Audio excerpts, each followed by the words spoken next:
Welcome to the Jamesburg Presbyterian Church. Today is Wednesday, October the 7th, 2020. So good to know that so many of you are watching. I'm very grateful for the audience that I have. Thank you. If you're like me, you're looking at the world, you're watching the news, and you're finding a great deal of disappointment in how things are going, the way people are acting, the lack of civility in our culture. Well, on the other hand, if you know anything about the philosophy of our culture, you can understand all of this kind of completely. We're living in the postmodern period, and the postmodern period obviously follows modernism, and the modern period followed the Enlightenment. Back in the Enlightenment, the cultural philosophy was that truth is static. It's an object, and all of us should be able to agree on what truth is. So if we said that water is wet, who could dispute that? It's universally accepted. No matter what culture you go to, water is wet. That should be the common experience that all of us have. So it's an example of what I mean, that truth is static and therefore knowable. And modernism took that pretty much as the same step. But in postmodernism, we have what is called relativity. In other words, my truth can be true to me based upon my experience, but your truth it may not be the same truth at all. Now, if we left it at that, if we agreed that my truth and your truth could be different, but equally true, that would be fine. But as we have advanced postmodernism, what we've gotten into is my truth is true, your truth is therefore wrong. And not only is your truth wrong, but you are wrong. You're not a valued person because you do not understand my truth. And not only that, but you are probably some sort of phobia or ism, and it's not going to be a positive phobia or ism. It's going to be negative. So we can't agree that two truths can exist at the same time. We can only agree that one truth exists, and that one truth is my truth. This is the problem. If we can find people that agree with me on my truth, then they're obviously true. And if we find somebody who has a differing view, then they are obviously wrong. We see this especially in the political debate, but we can also find it in the religious discussion. We can find it in a philosophical discussion.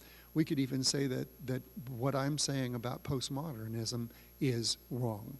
However, if you read articles on postmodernism, you'll see that I am right. Postmodernism is a period of skepticism, irony, cultural destruction, tearing down systems, accusing systems of being systematically, and you can fill in the blank. Therefore, the system has to go. Part of the other problem of postmodernism is it does not have or does not offer substitutes for things that we are destroying. Truth is relative. My truth is always true, and if your truth isn't the same truth, then it is wrong.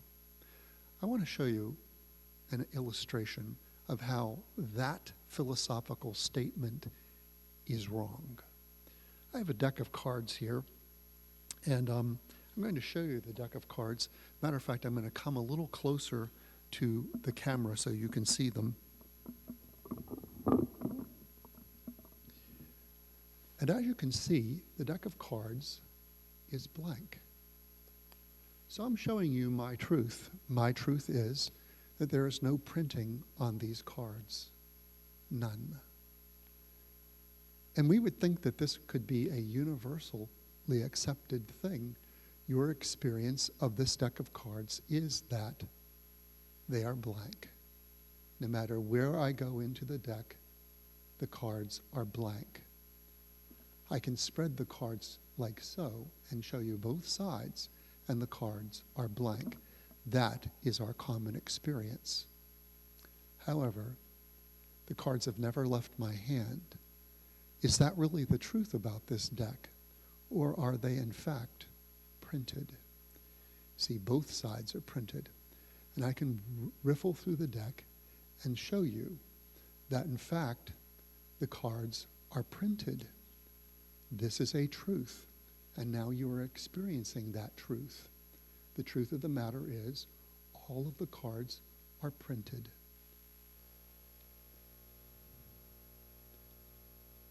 Can two truths exist at the same time? Can the cards all be printed, or are the cards actually totally 100% blank?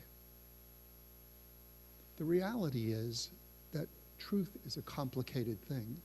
Sometimes a person can have some truth in their political or religious perspective that is totally different from my truth in my religious or political perspective.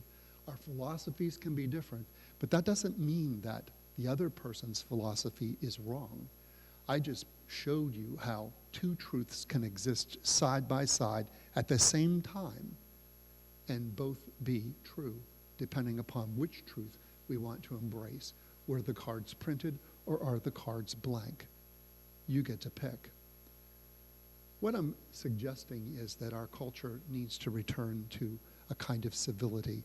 We need to go back to, if we want to have differing philosophies, and if we want to say that my philosophy is right and your philosophy is wrong, at least open a dialogue to talk about the possibility that maybe there's truth in that other perspective, that I'm not always right 100% of the time about everything, that there can be a discourse. We could return to a kind of philosophical civility, political civility, religious civility that is lacking in our culture today. We do not have to choose to hate the other person because they believe something different from what we believe. We do not have to resort to violence to make our perspective the prevailing perspective, especially if in this postmodern period everything's relative anyway. I might be right, I might be wrong, you might be right, you might be wrong, but can we talk about it in a civil way? Civility is one of the characteristics of a functioning civil society, and it's something that we need to return to.